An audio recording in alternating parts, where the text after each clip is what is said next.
The snub knot starts with a line and it has a bowl in here, and that's for ease of movement. I just put it through there and that secures it to the rail. I don't have to tie it to the rail. The bowline cinches it up. I do kind of want to get this kind of near the end there. I don't want it over here. That's just going to move around too much. I want it to be at the point of least movement, and then we're ready to go. The way the snub knot works is it compresses these two ropes together, it pinches them and creates friction and prevents them from slipping when the load is out of weight. You start by wrapping around both ropes and then you sneak under at this point and then pull it together. If you can't get those two ropes together on the first try, don't worry. You'll get it on the second or third, but you have to get it by the third. We just lay this on top of the other one. It has to be on top. Don't just let it go under or wherever it wants to go. And then we sneak under again and we pull tight.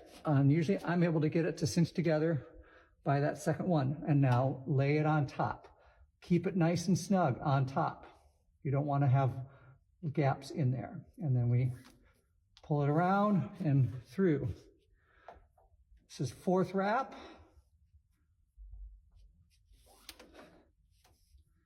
And fifth wrap. For this particular nylon line, I need to go at least 5, maybe 6 wraps. I want this thickness to be at least the amount of thickness as these two ropes together. If it's under that, it's not going to be strong enough to hold. I could do one more if I like. I've got enough rope. And that's good. I want to start fairly low. I don't want to start too high or I'm going to run out of rope. Now, the way we finish this, we have 2 or 3 options of finishing it. I like to feed my rope through here, create 1 pinch, and then come back here and do 2 half hitches. And then the half hitch is a safety. That keeps it from unraveling. Others will do a clove hitch. They'll come over here and they'll clove hitch it up to here. And that will be your way of securing it so it can't come loose. And then a half hitch or 2. That's always okay. What's not okay is don't just pull it through here and rely on that friction to hold it together. I have seen those come undone on an out-of-weight load where it starts to shift and that shifts around and then this falls out and the whole thing unravels. Also, this is pinching on your rope, but it's also spreading your ropes apart, which is counterintuitive to the goal of this, which is to pinch your ropes together. So if you see someone who just does this 3 or 4 times, that's even worse. Don't do that, because that is absolutely spreading these ropes apart, which the whole point of the snub knot is to pinch them together. If you don't want to go through there, then you can just finish it off with a half hitch or 2 at this point.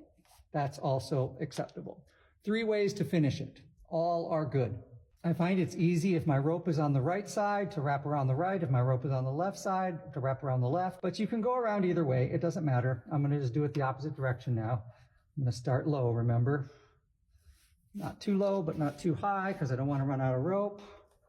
Lay it on top, sneak under, and try to get it to lay on top. Sneak under and pull it up.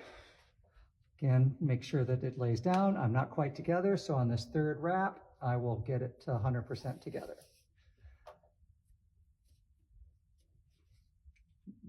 Make sure that lands on top. It should land on top, but the act of pulling it up could start to pull these apart and create gaps. We don't want that. So we'll wrap this around one more time. That's number 4. And number 5.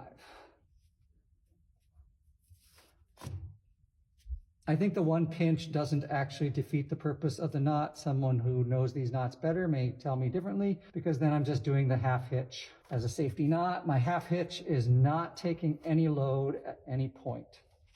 Snub knot.